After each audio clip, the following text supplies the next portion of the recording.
우리 몸의 70%가 물인 것처럼 태양 구성의 70%는 수소다. 정확히 말하면 태양의 74%가 수소다. 이것은 지구에게 매우 중요한 일이다. 태양의 수소가 지구의 중요한 이유를 알기 위해서는 상대성, 이론을 비롯한 여러 가지 물리 법칙과 이론을 이야기하지 않을 수가 없다. 커다란 보자기를 사방에서 잡아 당겨 팽팽하게 만든다고 해보자. 이렇게 팽팽하게 잡아 당겨진 보자기에 볼링공을 하나 올려놓는다. 이렇게 되면 보자기는 볼링공의 질량 때문에 아래로 처진다. 보자기의 모양이 왜곡된 것이다. 이렇게 볼링공 때문에 왜곡된 보자기 위에 다시 구슬을 놓아보자.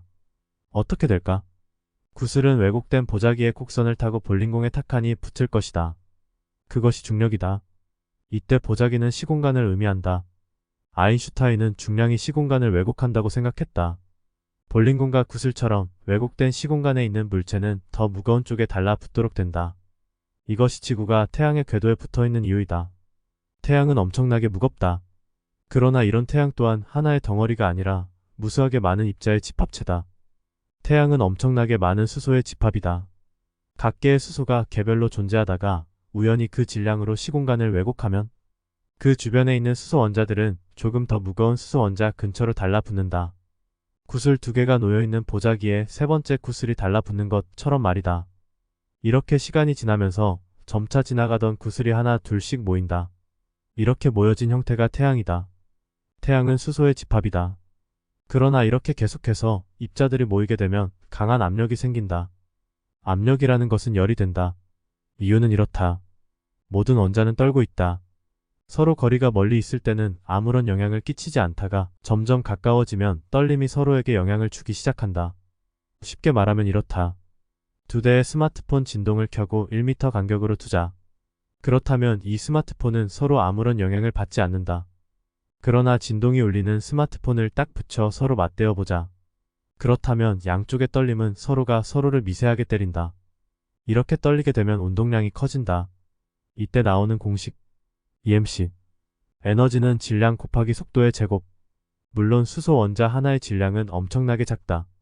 그러나 여기에 곱해지는 속도의 제곱이 빛의 속도에 가깝다면 어떤가? 에너지는 무한대로 커진다. 즉 밀도가 높아지면 온도는 올라간다. 이렇게 밀도가 높으면 열이 발생한다. 서로 미세한 떨림이 무수하게 때리면서 충돌한다. 그러다가 어느 순간 두 원자는 결국 하나로 합쳐지게 된다. 이렇게 합쳐지는 현상을 뭐라고 부를까? 핵융합이다. 쉽게 말해 밀가루 반죽 덩어리 두 개가 있다고 해보자. 밀가루 반죽 덩어리 표면에는 밀가루를 붙여 서로 붙지 않게 해두었다. 이때 이 밀가루는 서로 붙어 있어도 금방 뗄 수 있다. 그러나 이 둘을 아주 강하게 붙인다면 어떻게 될까? 이 두 개의 반죽은 결국 하나가 된다. 자, 다시 보자기로 돌아와서 보자기에 둥근 밀가루 반죽이 있다. 이 밀가루 반죽을 하나를 놓고 둘을 놓고 셋을 넣고 무수하게 놓는다. 결국 보자기는 아래로 묵직하게 내려간다. 그래도 꾸준히 밀가루 반죽을 넣는다면 결국 밀가루 반죽은 서로 합쳐진다. 그것이 핵융합이다. 핵이 융합할 때 그 입자의 속도는 빛의 속도처럼 빠르다. 고로 다시 EMC. 열이 발생한다. 태양은 엄청나게 많은 수소 덩어리였다. 이 수소들이 점차 압력을 받으면 결국 하나로 결합된다. 그렇게 결합되어 만들어진 원소가 헬륨이다. 결국 태양은 수소가 헬륨으로 결합되며 만들어진 에너지이다. 이 에너지가 복사의 형태로 매질 없이 진공의 우주를 건너 지구로 도달하는 것이다. 그러나 태양 내부에서 핵융합은 고르게 발생하는 것은 아니다. 태양 또한 자전을 하기 때문에 극지방과 척도에는 속도의 차이와 온도의 차이가 발생하고 대류가 발생하기도 한다. 이 와중에 극하게 온도가 낮아지는 구간이 생기는데 이것을 흑점이라고 한다. 이름을 흑점이라고 부른다고 해서 바늘 구멍같이 느껴질지도 모른다. 그러나 이 흑점은 최대 5만 킬로미터를 넘어서기도 한다.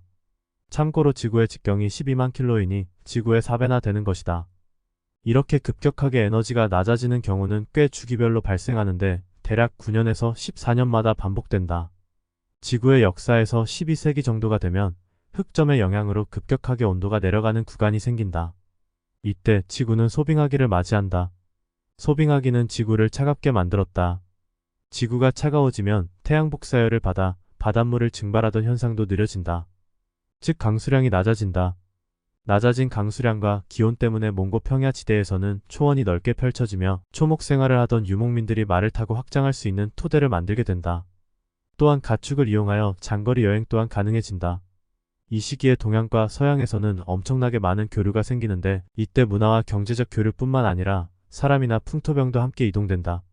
이렇게 해서 14세기 중반에는 유럽의 인구를 3분의 2로 줄인 흑사병이 대규모로 발발한다. 흑사병은 사실 유럽에만 존재한 것은 아니다.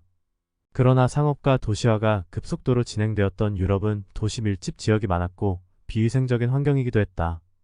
비슷한 시기 농작물의 흉작으로 인한 대기근이 함께 발생하면서 흑사병은 엄청난 속도로 사람들을 죽이기 시작했다. 흑사병은 단순히 신체적 병을 가지고 온 것이 아니다. 흑사병은 문화적, 역사적 변화를 만들어 왔다. 접촉에 의한 질병이기 때문에 의심과 고립이라는 현상을 만들어낸다. 이 시기에 유럽의 문화적 변화는 다양했다. 유럽은 신체적 접촉을 최소화하는 춤의 형태로 사교 문화를 바꿔갔다. 또한 남자들은 행커치프를 왼쪽 앞주머니에 꽂아놓는 패션의 변화도 만들었다. 사람의 몸에서 나는 냄새가 질병을 가져온다는 생각에 사람들은 몸에 향수를 뿌리기도 한다. 향수는 단순히 냄새를 가리는 것뿐만 아니었다. 그 속에 함유된 허브가 질병의 예방에 도움이 된다는 믿음을 주기도 했다. 아이러니하게도 이런 피해로 엄청나게 많은 숫자가 갑자기 사라지자 유럽에서는 노동력 부족이라는 상황에 처하게 된다. 노동력이 부족해지자 노동자의 임금이 급격하게 높아졌다. 이렇게 토지에만 의존하던 지주들은 결국 힘을 잃는다. 그리고 중상주의, 산업주의, 자유주의 사상이 생겨난다.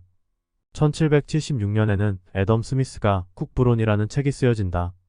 21세기에 발발한 코로나 또한 비슷한 영향을 끼친다. 미국은 유럽과 국경을 통제했다. 코로나는 분리주의를 더욱 가속화시켰다. 사람들은 스마트폰을 통해 점점 사회적 거리두기를 문화로 받아들였다. 국가와 세계가 분리되고 그 비어진 공간을 기술이 대체했다. 사람들은 사람과 어울리기보다 기계와 어울리기를 즐겨하고 결국 애플, 인스타그램, 유튜브처럼 비대면 소통을 돕는 기술 회사들이 더욱 폭발적으로 성장한다. 가만히 보면 AI의 발전 또한 비슷한 맥락으로 연결 지을 수 있다. 우리가 아무리 주체적인 선택을 하는 만물의 영장이라 할지라도 여타 동물들처럼 환경에 영향을 받는 수동적인 존재가 아닐 수 없다. 태양의 흑점 활동과 역사를 연결하는 연구는 완성 단계에 이르지는 않았지만 꽤 의미 있어 보인다.